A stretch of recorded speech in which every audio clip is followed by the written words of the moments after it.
the layout, which is going to help. It was. Oh, I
hope not. Let's do it. We have these cute little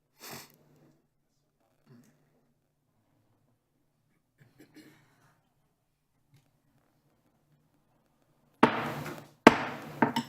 Good afternoon.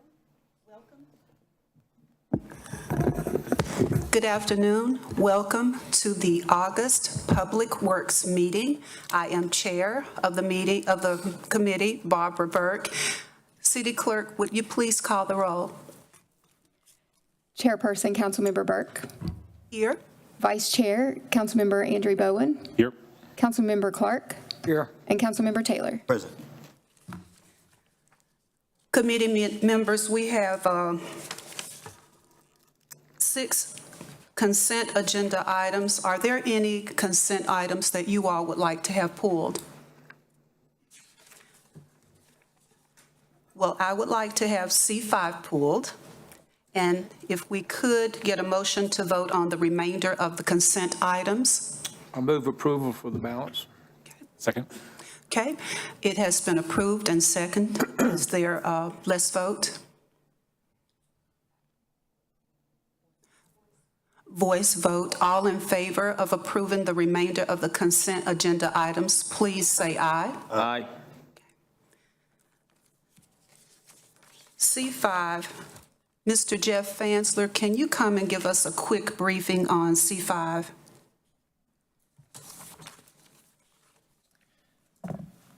Good afternoon, Madam Chair, members of the committee. Jeff Fansler, Good Director afternoon. of Transportation.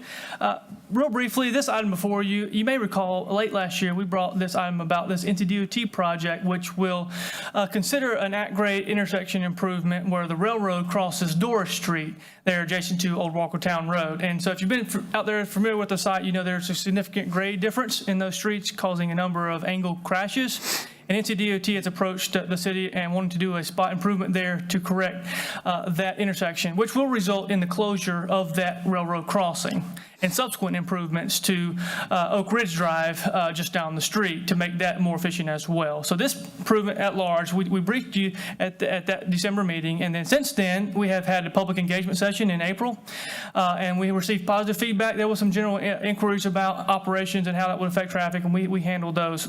But in order for the project to move forward and materialize, NCDOT needs some commitments from this body and council to at least understand that we need to close that street. Okay, now certainly the project has to be designed. We have to do formal right-of-way abandonment process. That will be defined in the design category, but we need some direction from this committee and the council to allow the closure of Doris Street to allow for this at-grade crossing removal.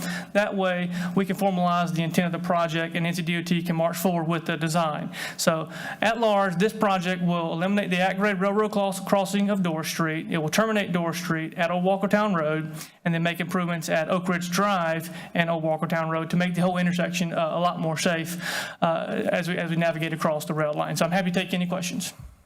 Any questions? Mr. Fansler, thank you for that briefing. I have been there. It is a steep incline, and what you are proposing would make this much safer for travelers, so thank you so much. Thank you. Committee members, can I get a motion to approve consent agenda item C5? So moved. Second. Okay, are we voting? On your iPad. Okay. So we have a motion to approve, a second, and we're voting on our iPads. Okay, it passes. We're moving on to the general agenda. We have Kelly Garvin presenting for G1, and Mr. King, do you need to tee this up for us? I will. I'm going to ask the clerk to read item G1, and then I'm going to introduce Kelly. Item G1, resolution authorizing the city manager to enter into an agreement between the City of Winston-Salem, the Piedmont Authority for Regional Transportation, the City of High Point, the City of Greensboro, and the City of Burlington for regional fare. So good afternoon, Madam Chair, members of the committee. This item, you may remember, we've had a lot of conversations with this committee about some work we're doing with WISTA, especially around the faring piece and going with our UMO platform that we briefed you on several months ago to try to get a better digital solution for mobile faring there.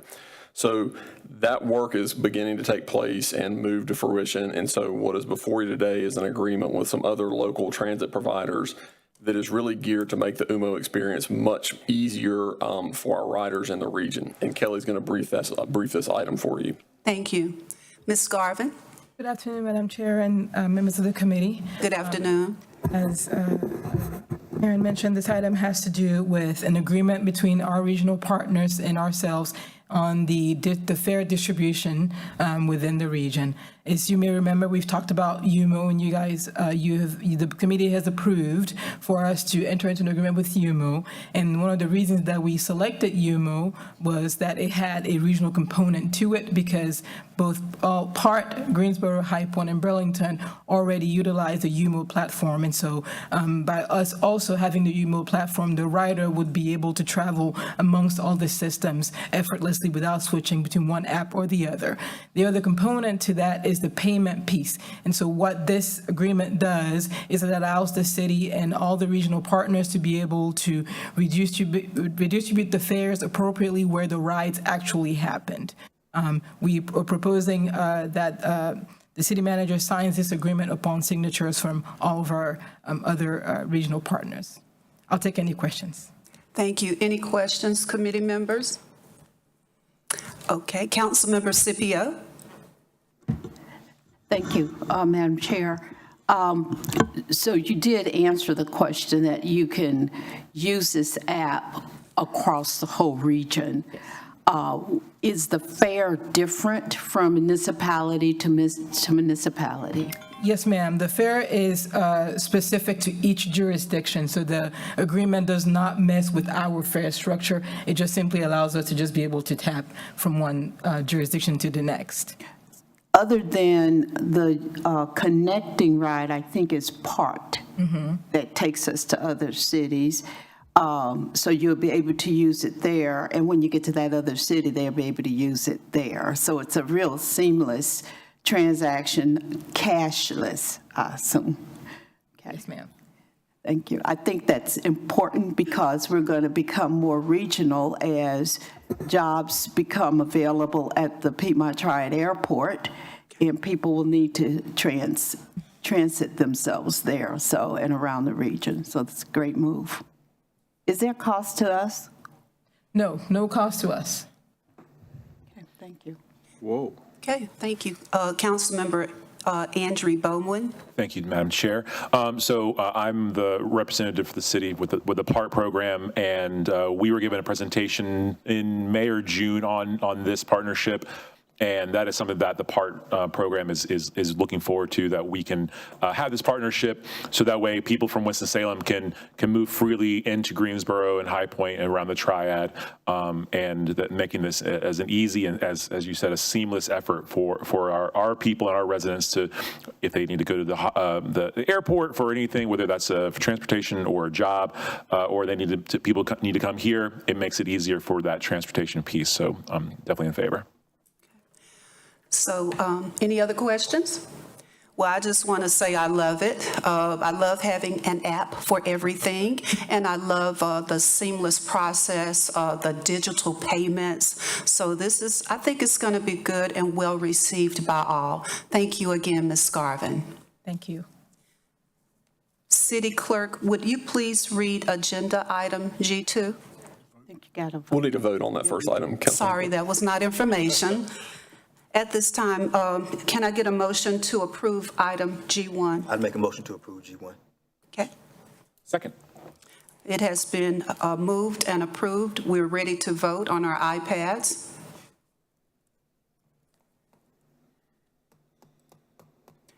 Okay, thank you. City Clerk, item G2, please. Item G2, information on request by the Village of Clemens to reinstate expired annexation agreement with the City of Winston-Salem. So, Madam Chair, I'll tee this one up. For many years, we traditionally had annexation agreements with the communities that surrounded Winston-Salem. Those were very important in the early 2000s and early 2010s. That helped to guide where annexations could take place. So as development was happening, folks generally knew if they wanted to become part of a municipality, there was some guidance and direction on where they should annex into. That was already settled. 2011, when the General Assembly changed the rules for the state around involuntary annexation, those agreements became less important. And many of those agreements expired over time. We were approached by the Village of Clemens. I think they are interested in renewing their annexation agreements with the City of Winston-Salem and Louisville. And so they asked us for our interest in renewing the agreement. And so that's what's before you today. This is an information item to brief council on this and to get some general direction of whether or not there's interest in doing this. And with us today is Karen Kessler, who leads our GIS team and Planning and Development Services, and she's going to brief this item for you. Thank you, Mr. King. Welcome, Ms. Kessler. Thank you. Good afternoon, council members. Good Madam Chair. afternoon.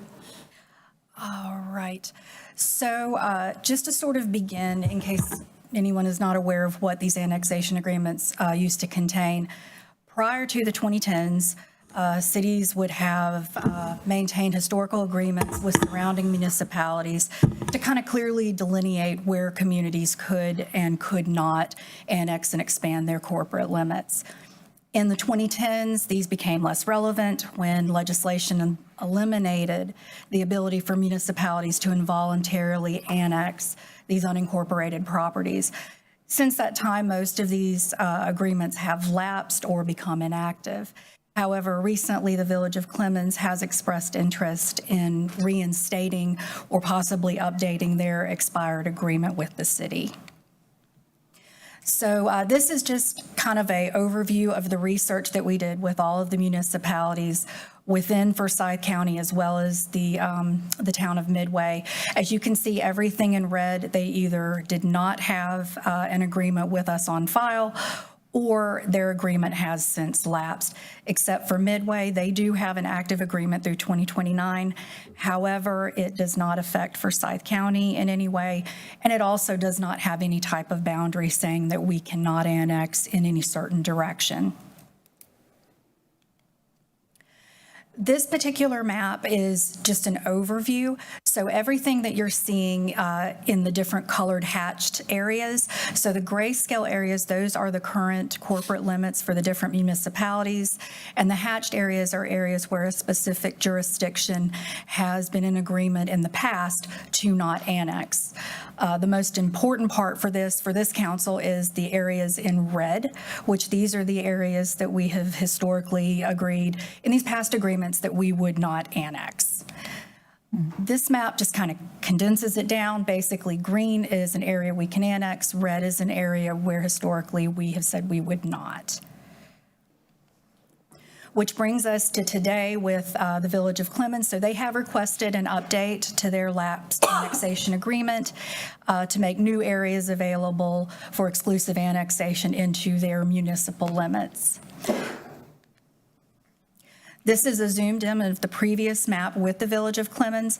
The area in red is areas that the city previously agreed not to annex.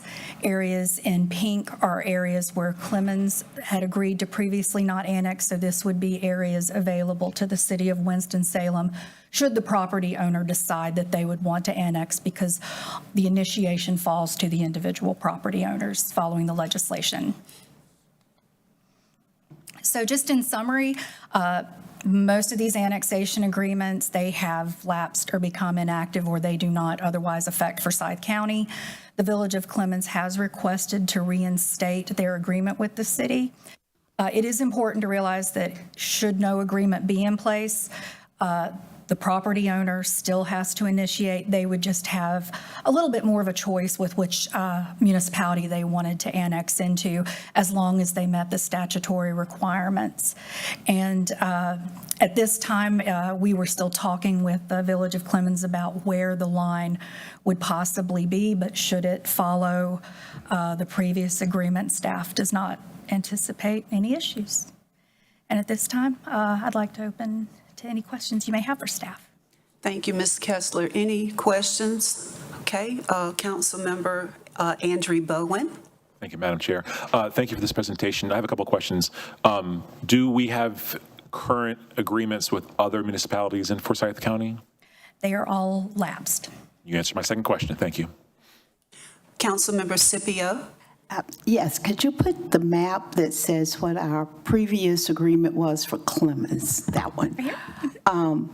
Just for clarification, the pink area says Clemens may not annex this into their municipality, and the red is Winston-Salem would not annex this into their municipality. Yes, ma'am, that's correct.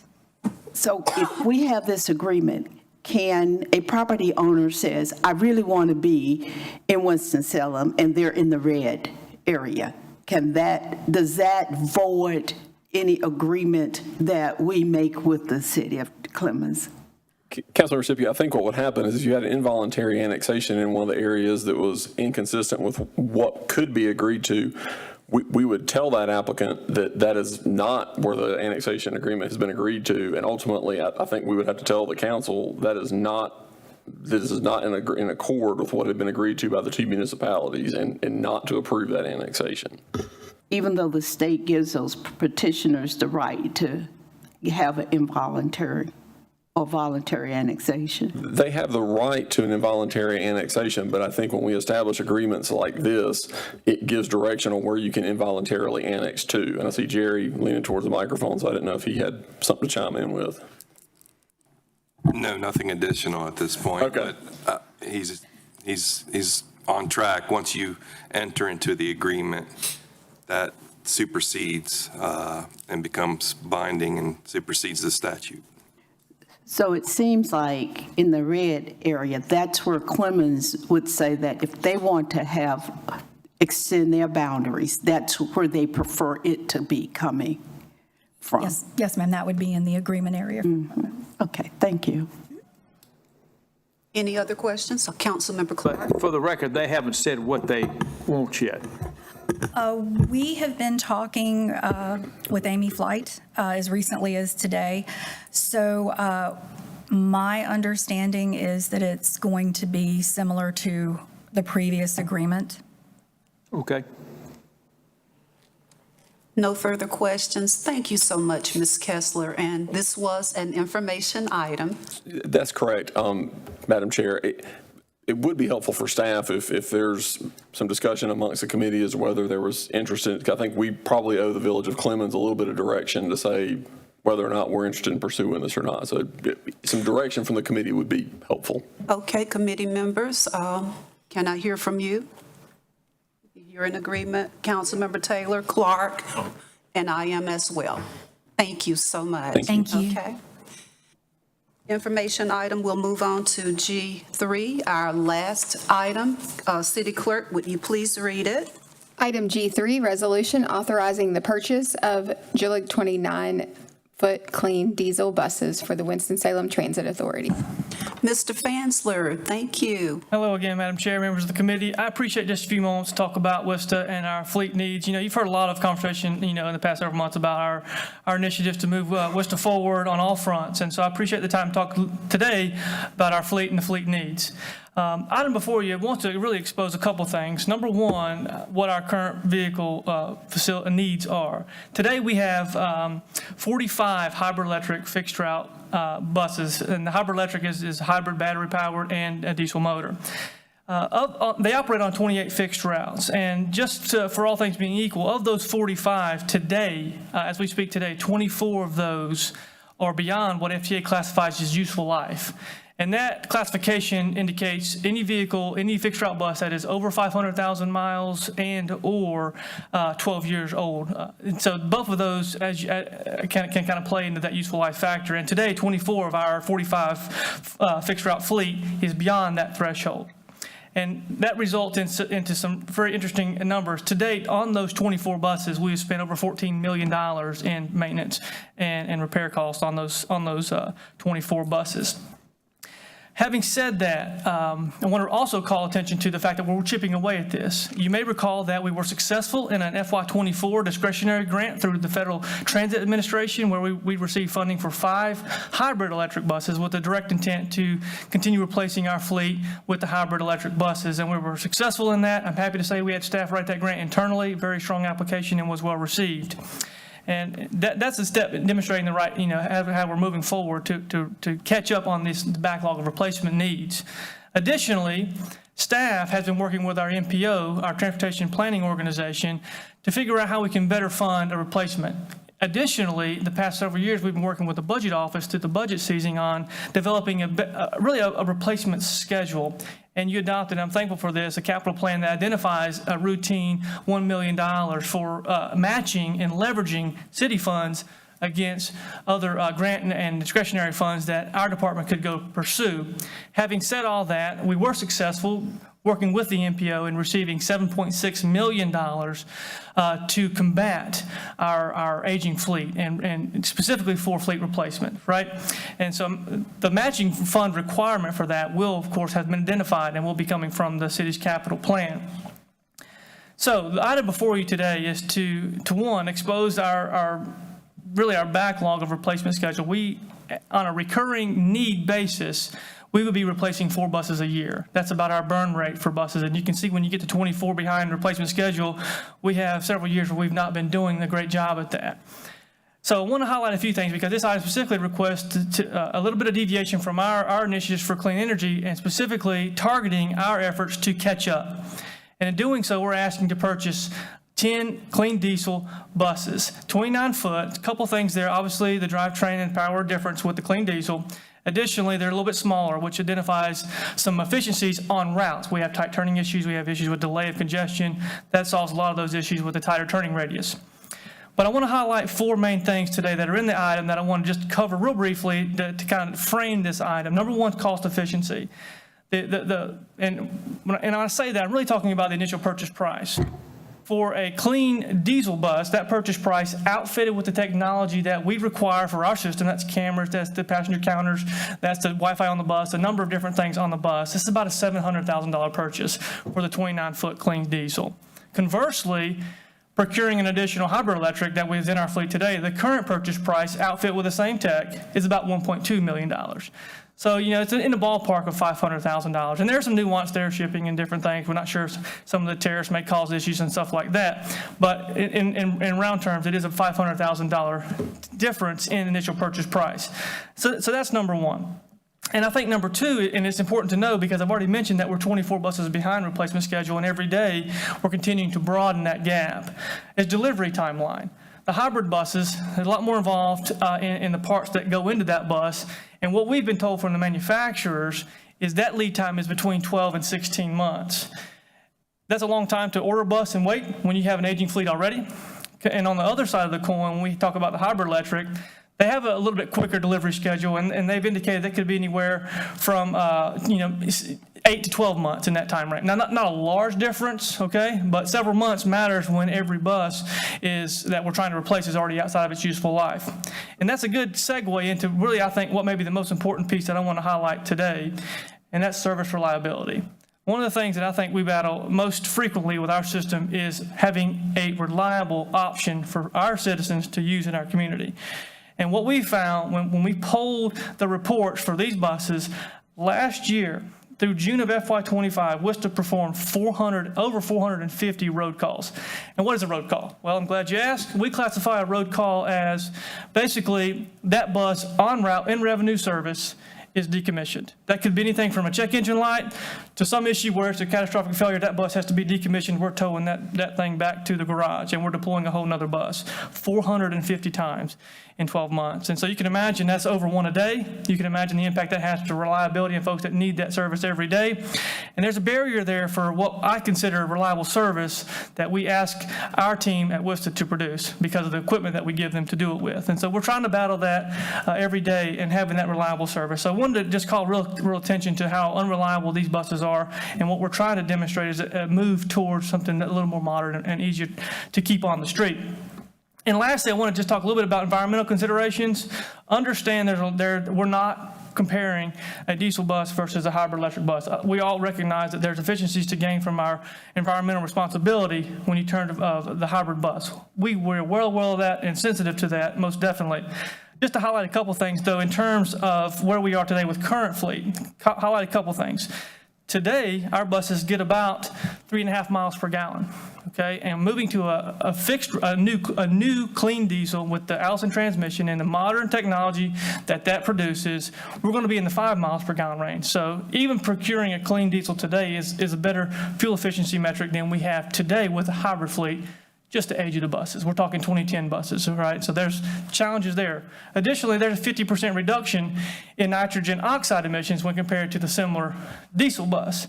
So there's efficiency both on the fuel efficiency and on the really emission side of it. But just to kind of keep it at an understanding level, what we're trying to really pitch today is the fact that we understand that this is a deviation from our initiatives for clean transportation. What we're trying to demonstrate is the fact that we've neglected the replacement needs over time and got us into this backlog, resulting in an unreliable service fleet today that we're trying to combat with this one-time procurement.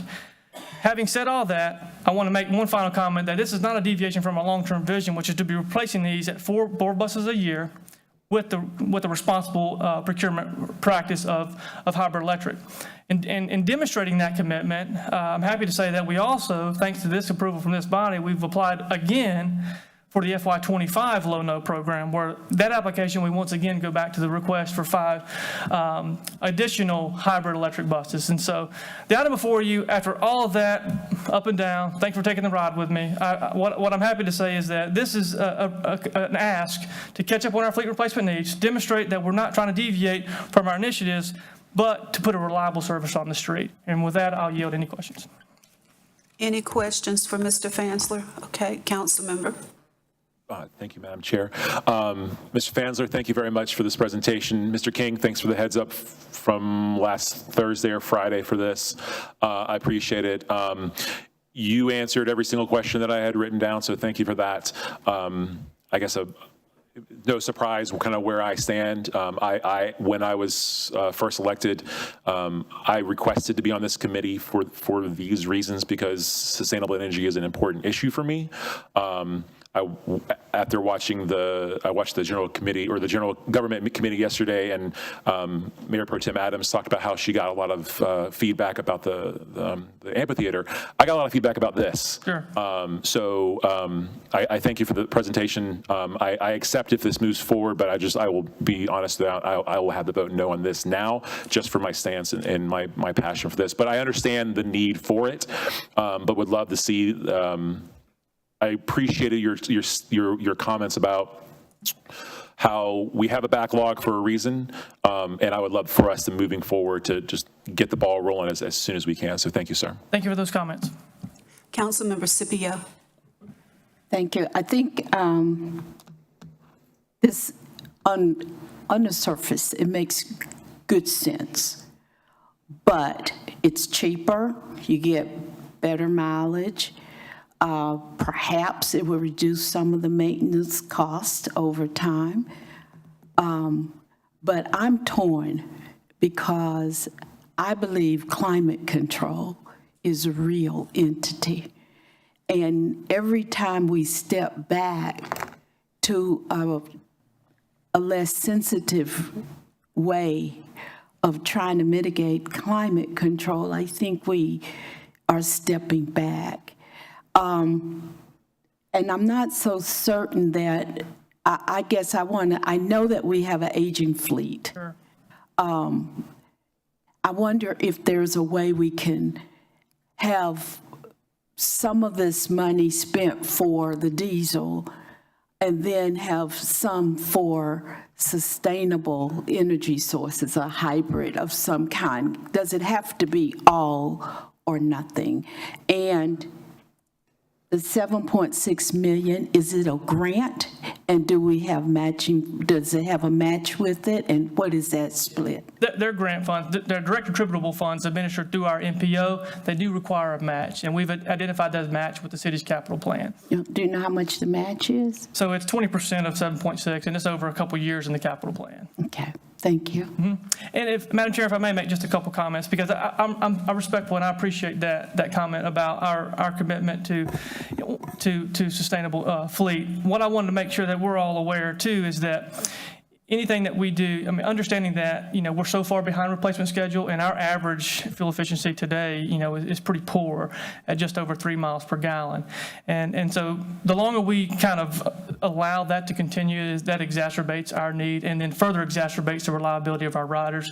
And I'll also say, we're still making some commitments on the paratransit side, and we're pursuing what it would look like for some fully electric vans on a smaller scale, non-CDL, to remove all types of barriers to allow better operator efficiency and to reduce that carbon footprint too. So I think WISTA at large has opportunity to grow in this space. I'm just trying to make the pitch to help us catch up. Councilmember Clark. I'm not sure, given the difference in bus prices, that you aren't saving, I'm doing it by miles per gallon, by buying, you can almost get 2 of these buses for the price of one of the others. And we are picking up 1.5 miles, going from 3 to 5.5. Whereas we bought all hybrids, we would have about half the number of buses replaced, which means you're running the old ones longer that only get 3.5 miles. So, Councilmember Clark, it's a 40%. Let me tell you the analogy I'd give. Every time I buy a new car, and I don't get a new car but about every 10 years, so this isn't a big event, but every time I get a new car, I try to get better mileage than I did before. Now, I don't have an electric car, but I have consistently, and the one I got now, I'm averaging over 30 miles to the gallon, that's city and highway combined. So I am making progress. And the last thing I can make, a bus doesn't save anything if it's broken and in the garage. And the fact that they're breaking that much, again, we got to catch up and then we can continue. But we are making progress with these purchases. Madam Chair, if I may offer a comment. Yes. Staff didn't take bringing this item forward lightly. Like, we fully recognize there are competing values associated with this item, and we debated that long and hard before we brought this forward. So we certainly understand sort of the sustainability piece, but also the quality transportation piece. I think what cemented in our minds the need to bring this item forward is we have talked more about WISTA than probably most government topics over the past 2 or 3 years that I can think of. We have raised taxes 2 years in a row to support the WISTA system and 1.9 cents this past year to help fund that system and keep it moving forward to provide public transportation to our residents. I think what ultimately in our minds outweighs the sustainability challenge we've got with this is when you've got a system that's already primarily operating on 60-minute headways, and folks are using those 60-minute headways to get to work, the daycare, the grocery store, the doctor, and you add this extra element of unreliability into the system, so now that 60-minute headway turns into a 90-minute headway or a 120-minute headway, and it's almost like the airports in the wintertime when you get a stretch of cold weather. It's hard to play catch up when you get that accordion effect of those disruptions in the service. That is something that is present that Jeff and Kelly and the folks who deal with WISTA on a daily basis battle. And our community battles that same challenge every single day, as Jeff told you.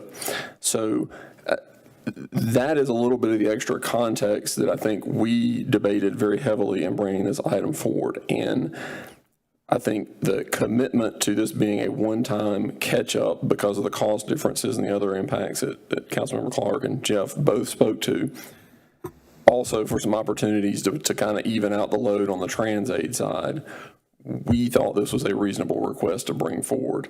Again, looking for those riders who are experiencing these challenges every day to try to combat that and get them out of that hole on a quicker basis. Just a little extra context. Thank you, Mr. King, and thank you, Mr. Fansler. This is a lot of information. I have several questions.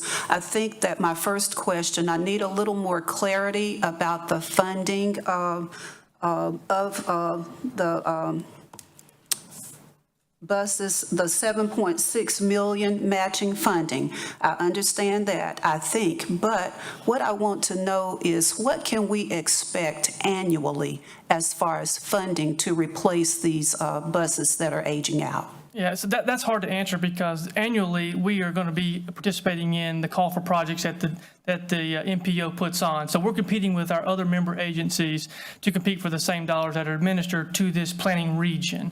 Okay, because the city of Winston-Salem is one member agency, amongst many others that compete for the same dollars that are passed from FHWA to this MPO region. So that's really subject to what other interests in the community are competing for the same dollars should we be successful. So that's hard to answer today. What I can say is that we have successfully received $7.6 million as we applied, competing with those other projects. Okay, thank you for that. For the buses that are aging out, do we have any plan in place as far as trading these buses in, making any money off the buses? Each bus will be, of course, decommissioned, which there's some decommissioning protocol for that with the DMV, and getting our tech off the bus. But from that, we'll work with our purchasing department to properly sell those sometimes for parts, but if they're still operational, other small providers could, of course, acquire those. But it will follow our disposal process. Okay, it would be good to have some idea as to how much we could make off each bus. That would help us to determine what we could purchase as far as hybrid or diesel going forward. Let me see, I had another question.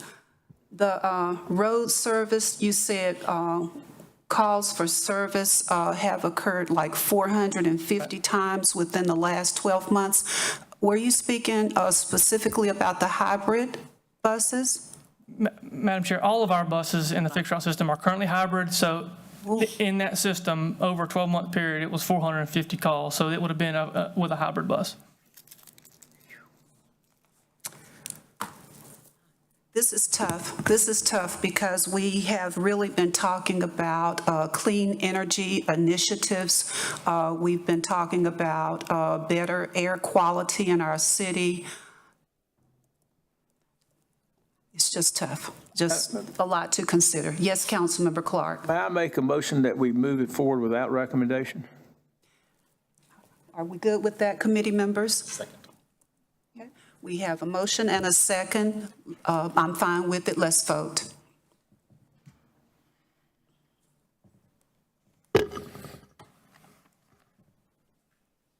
And Madam Chair, can I make a comment while we're voting? If staff could maybe get us some information on some of the questions the chair asked by whenever we meet Monday, whenever it is. Thank you. Thank you.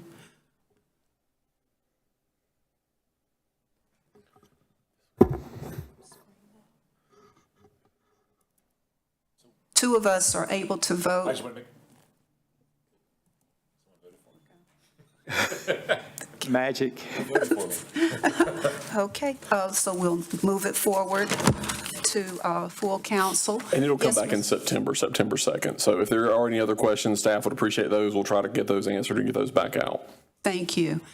And so if you all have any additional questions, we can email Mr. King or Mr. Fansler, and we'll have that information in September. Are there any other questions or comments? That concludes our agenda items, and so with that, we are adjourned.